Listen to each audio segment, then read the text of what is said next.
Hello everyone, I am शेष आनंद मुखर्जी। आप सबका हार्दिक स्वागत है फाइनेंस शॉर्ट चैनल में। आज हम लोग बात करेंगे कैश फ्लो स्टेटमेंट के बारे में। यानी कैश फ्लो स्टेटमेंट हम लोग कैसे एनालाइज कर सकते हैं और इसके द्वारा हम लोग कैसे कंपनी का परफॉर्मेंस का जजमेंट कर सकते हैं। चलिए शुरू करते हैं। तो सबसे पहले हम लोग देखेंगे कैश फ्लो स्टेटमेंट होता क्या है बेसिकली। तो basically cash flow statement is a part of financial statement only, जिससे हम लोग अगर लेमैन्स के लैंग्वेज में बोल ले तो कितना पैसा आया है और कितना पैसा गया है कंपनी से इन अ सर्टेन पीरियड, उसको डिटरमाइन करता है कैश फ्लो स्टेटमेंट। यानी एक पार्टिकुलर फाइनेंशियल ईयर में कितना कैश इनफ्लो हुआ है और कितना कैश आउटफ्लो हुआ है वो हम लोग जज कर सकते हैं फ्रॉम कैश फ्लो स्टेटमेंट। अब बात आता है प्रॉफिट एंड लॉस और कैश फ्लो स्टेटमेंट में डिफरेंस क्या होता है। तो प्रॉफिट एंड लॉस में बेसिकली आपका जो एक्रूइंग नेचर का भी आता है, कैश नेचर का भी आता है, मतलब दोनों ही आता है। और कैश फ्लो स्टेटमेंट में ओनली कैश नेचर जितना भी ट्रांजेक्शन आता है उसी को रिकॉर्ड किया जाता है। तो यहाँ पर हम कर सकते हैं क्या, कैश फ्लो स्टेटमेंट को हम लोग थ्योरेटिकली समझ सकते हैं या फिर प्रैक्टिकली समझ सकते हैं। तो मेरे ख्याल से प्रैक्टिकली समझना ज़्यादा बेहतर होगा। तो स्टार्टिंग में हम कुछ चीज़ें क्लियर कर देते हैं आसानी के लिए। कैश फ्लो स्टेटमेंट का 3 पार्ट होता है। एक होता है कैश फ्रॉम ऑपरेटिंग एक्टिविटीज, दूसरा होता है कैश फ्रॉम इन्वेस्टिंग एक्टिविटीज, तीसरा होता है कैश फ्रॉम फाइनेंसिंग एक्टिविटीज। तो कैश फ्रॉम ऑपरेटिंग एक्टिविटीज क्या होता है, यानी इसका नाम से ही पता चल रहा है जो भी ऑपरेशंस के द्वारा जितना भी कैश जनरेट हुआ है या फिर जितना भी कैश आउटफ्लो हो रहा है during a period of time, वो कैश फ्रॉम ऑपरेटिंग एक्टिविटीज के अंदर आता है। दूसरा क्या होता है कैश फ्रॉम इन्वेस्टिंग एक्टिविटीज। वो क्या होता है, उसमें ड्यूरिंग द पीरियड कंपनी कितना इन्वेस्ट किया है, कोई परचेज किया है, मतलब कोई प्रॉपर्टी परचेज किया है या फिर कोई इन्वेस्ट किया है, कोई फिक्स्ड एसेट परचेज किया, वो उसमें इंक्लूड होता है कैश फ्रॉम इन्वेस्टिंग एक्टिविटीज में। तीसरा क्या होता है cash from financing activities. Cash from financing activities क्या होता है, उसमें समझ लिए फाइनेंसिंग एक्टिविटीज के द्वारा जो भी कैश जनरेट होता है, सपोज लाइक जो रिडेम्पशन ऑफ डिवेंचर या फिर issuance of share capital. Issuance of share capital जो भी होता है, जो कैश जनरेट होता है, वो फाइनेंसिंग एक्टिविटीज के अंदर होता है। अब दो चीज है, दो तरीके से बना सकते हैं हम लोग कैश फ्लो। एक होता है डायरेक्ट मेथड, एक होता है इनडायरेक्ट मेथड। जनरली हम लोग इनडायरेक्ट मेथड ही यूज करते हैं। तो जैसे आपको बोला कि प्रैक्टिकली समझना बेहतर होगा थियोरेटिकली समझने से, तो कैसे एनालाइज कर पाते हैं हम लोग कैश फ्लो को और उसके द्वारा कैसे हम लोग कोई कंपनी का एक्टिविटी को समझ पाते हैं या फिर कैसा कंपनी कर रहा है उसको समझ पाते हैं। तो प्रैक्टिकली समझते हैं हम लोग। अब कैश फ्लो स्टेटमेंट आपको मिलेगा क्या, जैसे आपको बोला फाइनेंशियल स्टेटमेंट का पार्ट होता है, तो एक होता है आप मनी कंट्रोल में देख सकते हो। मनी कंट्रोल में देखने का एक दिक्कत क्या है कि यहाँ पर कोई डिटेल नहीं मिलेगा आपको, सिर्फ नाम के वापस जैसे आप देख सकते हो कि net cash flow from operating activities, investing activities, financing activities, ऐसा दिया हुआ है। इसमें कोई डिटेल नहीं है, तो हम लोग समझ नहीं पाएंगे इसका क्या नेचर क्या है, ये जो कैश फ्लो हुआ है, तो हम लोग एनालाइज नहीं कर सकते। दूसरा पे जाएंगे तो और एक वेबसाइट है जिसका नाम है स्क्रीनर बोल के। तो स्क्रीनर बोल के जो वेबसाइट है वहां पर जाके आप यहाँ पर सर्च फॉर अ कंपनी में अगर रिलायंस, जैसे कि हम लोग रिलायंस का देख रहे हैं, तो रिलायंस इंडस्ट्रीज हम लोग लिखे तो इसमें आ जाता है, ये रहा इसका डिटेल। इससे फायदा क्या है, इसमें इसके फायदा ये है कि यहाँ पर आपको डिटेल्ड में सारा चीज मिल जाएगा पूरा बाइफर्केशन के साथ। जैसे कि आप देख सकते हो प्रॉफिट फ्रॉम ऑपरेशंस।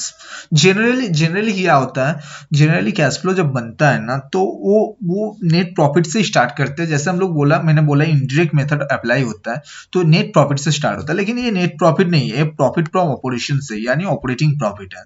तो दोनों में डिफरेंस है।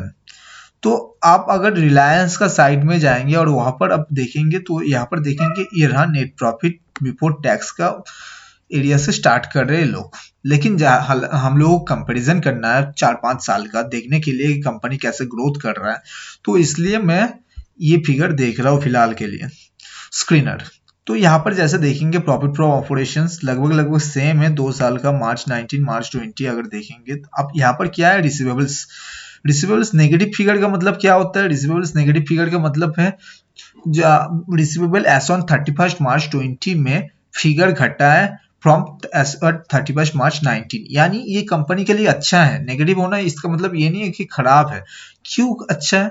क्योंकि रियलाइजेशन हो रहा है, पैसे का रियलाइजेशन हुआ है। डेटर्स कम होने का मतलब पैसा रियलाइज हो रहा है।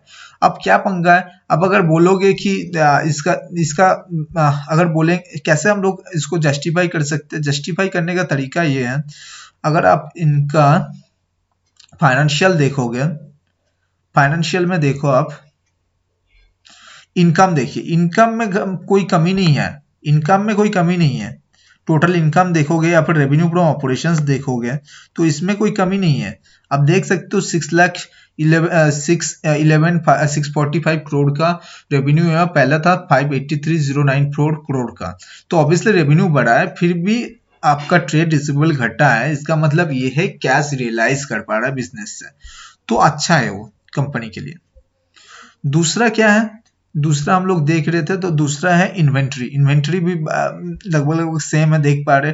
ट्रेड पेबल, ट्रेड पेबल 38,050 यानी 38,050 करोड़ का, ये भी घटा है ट्रेड पेबल। यानी इससे क्या फायदा है? ट्रेड पेबल घटने का मतलब ये पॉजिटिव है, मतलब ये घटा है ट्रेड पेबल। तो इसका मतलब क्या है कि हम लोग पेमेंट कर रहे हैं, हम लोग अपना क्रेडिट वर्दीनेस सॉलिड है हम अपना कंपनी का, कि हम लोग पेमेंट कर दे रहे हैं क्रेडिटर्स को ना स्पेसिफाइड टाइम। तो ये बेहतर है। अब ये ट्रेड रिसीवेबल घटने का फायदा क्या है? अब डीएसओ जो डेज होता है ना, डेज सेल्स जो डेज होता है उसमें बेहतरी होगा। और पेबल भी घटने का मतलब क्या होता है? डीआईओ जो डेज, डीपीओ जो डेज है, तो उसमें भी बेहतरी होगा। यानी कंपनी सही दिशा में जा रहा है। अब दूसरा, अगर देखोगे आप प्रॉपर तरीके से, हम लोग फाइनेंशियल पे आ जाते हैं। या फिर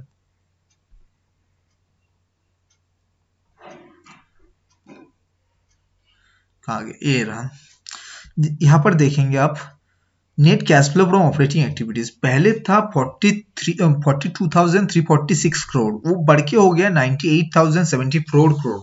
यानी कितना बेहतरीन बढ़ा है, ऑपरेटिंग एक्टिविटीज जनरेट हुआ है कितना, लगभग लगभग डबल से ज्यादा जनरेट हो रहा है, इंक्रीज हुआ है cash flow from operating activities.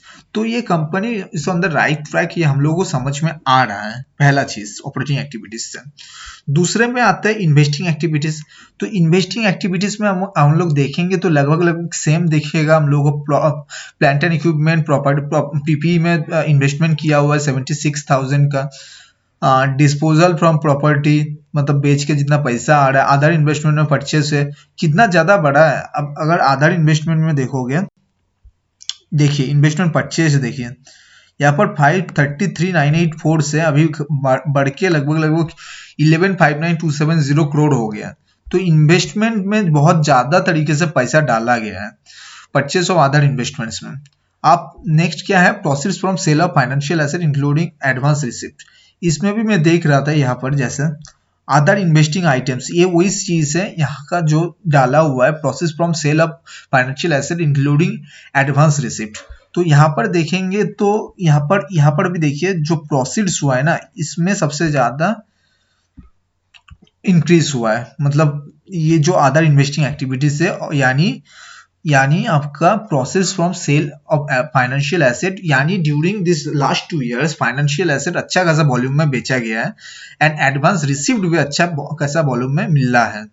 तो इन्वेस्टिंग एक्टिविटीज देखेंगे तो 75,717 का नेगेटिव फिगर है। अब ये आप लोग पूछ सकते हो कि अच्छा है कि खराब investing activities, cash from investing activities अगर नेगेटिव है तो ऑब्वियसली अच्छा है यार। मतलब कंपनी इन्वेस्ट कर रहा है फॉर फ्यूचर बेनिफिट। फ्यूचर में हम लोग जो इन्वेस्ट करेंगे, अभी हम लोग जो इन्वेस्ट कर रहे हैं फ्यूचर में उससे हम लोग को बेनिफिट मिलेगा। ऑब्वियसली हम लोग को कैश जनरेट होगा फ्यूचर में, वहां से बिजनेस हम लोगों का आगे बढ़ेगा। तो नेगेटिव होना कभी भी खराब नहीं होता इन्वेस्टिंग एक्टिविटीज। हाँ ऑब्वियसली ऑपरेटिंग एक्टिविटीज नेगेटिव होना का एक बहुत सारा रीजन हो सकता है, लेकिन इसमें ऑपरेटिंग एक्टिविटीज पॉजिटिव है और बहुत ही बढ़िया तरीके से इंक्रीज हुआ है। तो हम लोग बोल सकते हैं ओवरऑल अगर दो सेगमेंट हम देखते हैं, financing activities and operating activities and investing activities, तो दोनों देख के हम लोग बोल सकते हैं कि company is on right track till now. Next क्या होता है? Cash flow from financing activities. अगर हम लोग देखेंगे तो एक अमाउंट है पेमेंट ऑफ लीज लायबिलिटी का पेमेंट किया हुआ है। प्रोसेस फ्रॉम बोरो, एक चीज देखिए ये लाइन देखिए, proceeds from borrowing non current 80 to 99 crore था, मिला था पैसा, बोरोइंग से हम लोग पैसा उठाए थे 80,000 करोड़ का, वो घट के 28,665 करोड़ है। यानी वो बेहतर है कंपनी के लिए कि बोरोइंग्स के ऊपर हम लोग को डिपेंडेंट नहीं होना पड़ रहा, डिपेंडेंसी बोरोइंग से हट के इक्विटी के ऊपर जा रहा है, तो वो बेहतर ही है कंपनी के लिए।